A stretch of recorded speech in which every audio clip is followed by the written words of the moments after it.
Our media project does not challenge real media conventions in any way. We developed from the slash horror genre and combined it with our own story and ideas.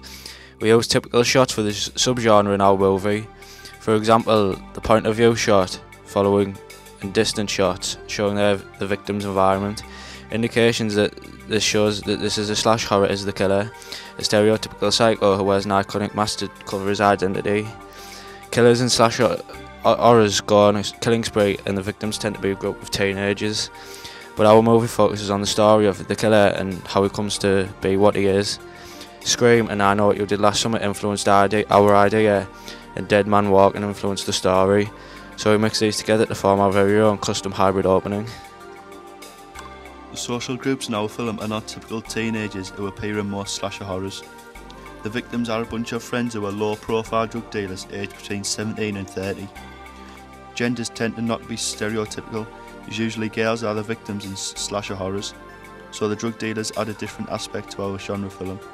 The target audience remains the same to both male and female viewers aged 18 over, due to graphic violence. I think this film is on the borderline for a B film and a cinema screening, simply because the genre is typical and many will call it a copy of Scream or Halloween, but the storyline is very gripping and tense. I will give it a chance in selected major cinemas, and if it doesn't do well, put it on straight to DVD. The film is for fans of horrors and particularly fans of films like Scream, Jason X, Friday the 13th and Halloween. If the film is successful in the cinema, a second film in the Jimmy Jarro franchise would be a possibility, but only if people see it as a fresh franchise in the horror genre and an exciting prospect.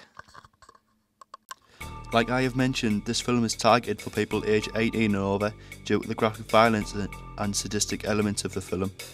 Both men and women are suitable to watch the film, mainly groups of friends and couples. The style of film is not suitable for minors, as the graphic scenes in the film may shock them. Other slasher horrors appeal to teenagers and older people who are hardcore fans of horror films, especially the slasher horror genre. To attract our audience, we added the sadistic torture aspect of horror to combine with our slash horror, to show how the killer turns out to be and what he is capable of. This is why it is also an 18+ film due to disturbing images, along with the graphic violence I already mentioned. The audience are placed in the eyes of the killer at some point in the film to show his vision and aspects towards his victims. This creates suspense and adds a variety of different shots to the film and make it less bland. After showing the opening to our film to Hartlepool Sixth Form students aged 17-18, we received mixed receptions from various students. Many said the camera work in the opening is good, which shows the aspects that the element is important. Many said that more sound is needed, for example incidental music when the killer appears, and many said the titles which explain the story are fairly exceptional. Also, many said the editing was good to create more originality and make the film stand out more.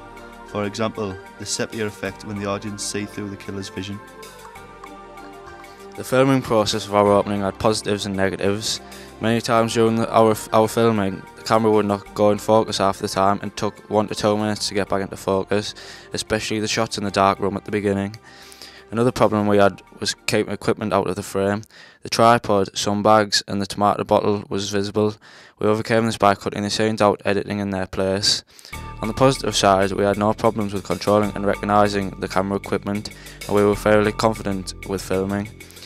One piece of special equipment we used was the dolly crane camera holder for our beginning of our film, which comes from the darkness to the character. We found editing our film opening quite easy. We are familiar with the program iMovie HD and found no problems getting to recognise the system. We were messing about with a few transitions and effects until we found what we want.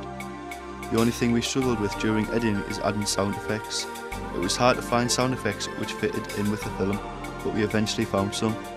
Some of the best sound effects were not free, so it took some time to find free sound effects. We created our own soundtrack for the film opening using GarageBand. Johnny Ray created the soundtrack using a variety of different sounds and musical beats. We did not find any problems making the soundtrack.